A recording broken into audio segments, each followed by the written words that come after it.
Assalamu alaikum, I'm Aisha and you're watching Samaa News. Here are today's headlines. President Donald Trump has posted a Christmas message on social media mixing holiday greetings with political attacks. Writing on Truth Social, Trump criticized political opponents while highlighting economic growth, stock market gains, tariffs, and what he called renewed global respect for the United States. Pope Leo has decried conditions for Palestinians in Gaza in his Christmas sermon, in an unusually direct appeal during what is normally a solemn spiritual service on the day Christians across the globe celebrate the birth of Jesus. Leo said the story of Jesus being born in a stable showed that God had pitched his fragile tent among the people of the world.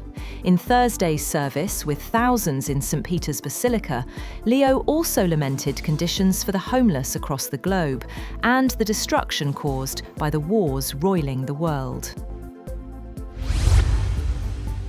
Turkish authorities claim to have arrested 115 suspected Islamic State members accused of planning attacks during Christmas and New Year celebrations. Prosecutors said police raids across Istanbul targeted plots aimed particularly at non-Muslims, with weapons and ammunition seized.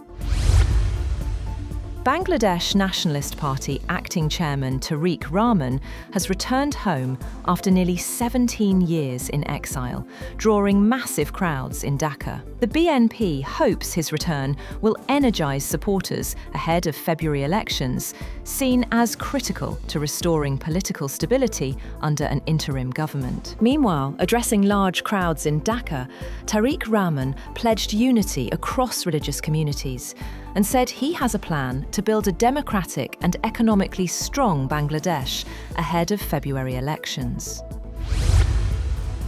The Israeli military says it has killed a member of Iran's Quds force in southern Lebanon, accusing him of planning attacks from Syria and Lebanon. Israel identified the man as Hussein Mahmoud Mashhad al-Jahari and released aerial footage of the strike. Countries including Britain, Canada, Germany and others have condemned the Israeli Security Cabinet's approval of 19 new settlements in the occupied West Bank, saying they violated international law and risked fueling instability. A joint statement released by Britain, Belgium, Denmark, France, Italy, Iceland, Ireland, Japan, Malta, the Netherlands, Norway and Spain read that they called on Israel to reverse this decision, as well as the expansion of settlements. Israeli Foreign Minister Gideon Saar rejected the statement in an X post, saying the decision aimed to help address security threats faced by Israel. The White House has directed US military forces to concentrate almost exclusively on interdicting Venezuelan oil for at least the next 2 months. A US official said that while military measures remain possible, the current strategy is to leverage sanctions and economic tools to compel Venezuelan President Nicolas Maduro to make concessions.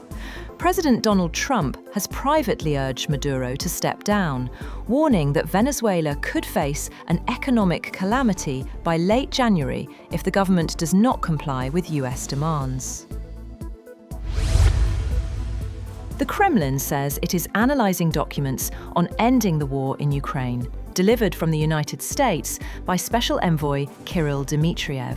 Earlier, Russian Foreign Ministry spokeswoman Maria Zakharova said peace talks with the United States on Ukraine are making slow but steady progress. She accused Western European countries of trying to undermine the negotiations and urged Washington to counter such efforts. In the same presser, she said the United States was reviving piracy by blockading Venezuela in the Caribbean Sea and hoped President Trump's pragmatism would help prevent further escalation.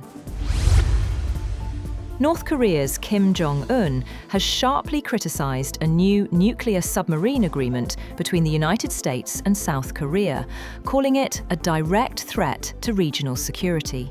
The comments came as Kim inspected a domestic submarine facility and oversaw missile tests. According to North Korean state media KCNA, Kim described the deal as an offensive act severely violating Pyongyang's security and maritime sovereignty. Kim also oversaw the successful test firing of a new high-altitude, long-range anti-air missile into the Sea of Japan.